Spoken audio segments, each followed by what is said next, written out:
Hello, everyone. This is Aaron Konowski, the host of the Aaron's Journey podcast, and today I have a very special guest. This guest is another disability advocate that I've gotten to meet recently, um, which who I think has a really inspiring story that I think will inspire the rest of you and bring an impact. Bring a big impact onto your guys' lives as soon as they tell their stories. So, can you please go ahead and introduce yourself? Sure. Well, my name is Michelle Steiner, and I am a disability writer, speaker, photographer, and para-educator. I live in Pennsylvania with my husband Ron and our two cats, Jack and Sparrow. Okay. So, okay, so you already kind of already answered my first question there. Um, so yeah, so yeah. Anyway, can you tell me about dyscalculia and how it impacts your life? Sure. I have dyscalculia or dyscalculia, depending on how you pronounce it, and it's a math learning disability. So my brain does not understand how to do numbers very well.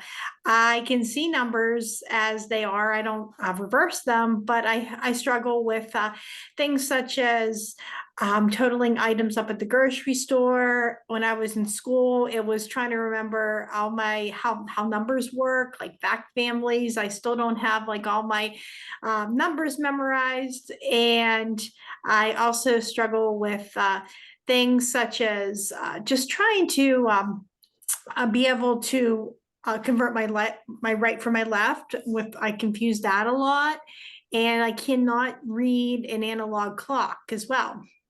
Yeah, yeah, absolutely. Which goes on to my next question. What made you want to become an advocate for people with disabilities?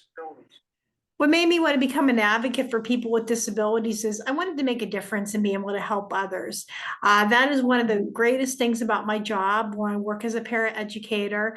I get that opportunity to be able to work with others that have disabilities. And sometimes I can almost, it's like I was hearing a recording of myself whenever I was younger.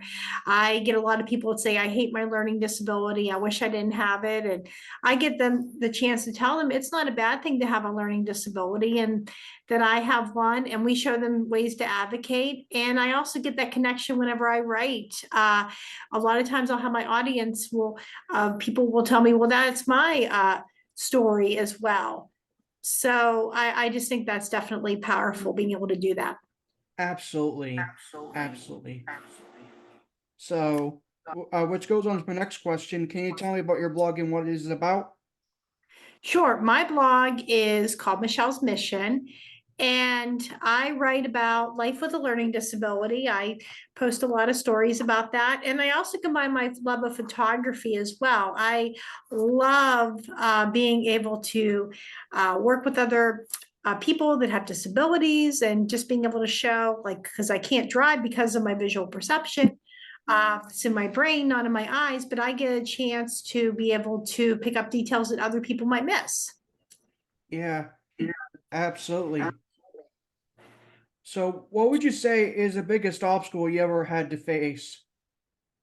One of the biggest obstacles that I had to face was whenever I was in college and dealing with math. Math has always been the definite thing that always has given me a lot of problems. And I knew that I wanted to go to college, but I feared that.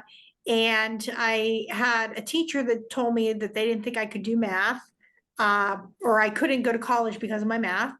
I had a psychiatrist who told me that my test scores were really low, and it would be most likely I wouldn't finish. I wouldn't go beyond community college.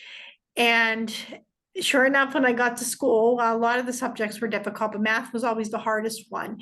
And one of the things that I learned how to do with that is using accommodations such as extended test time, and also having a note taker was helpful. And also taking a logics-based math course rather than an algebra class was also helpful. Absolutely, absolutely. So, can you tell me about your hobbies and interests?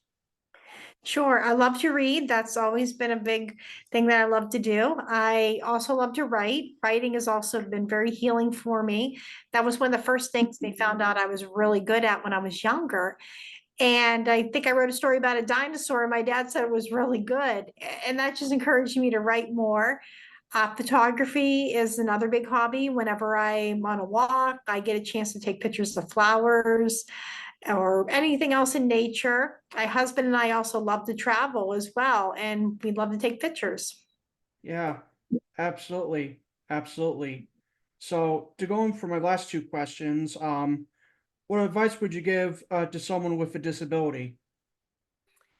The advice I give to somebody that has a disability is not to give up because things do get better and to focus on the things that they are good at and be able to find a way to be able to do the things that give them difficulty. And lastly, success might not come in the package that you expected, but sometimes it comes in something better.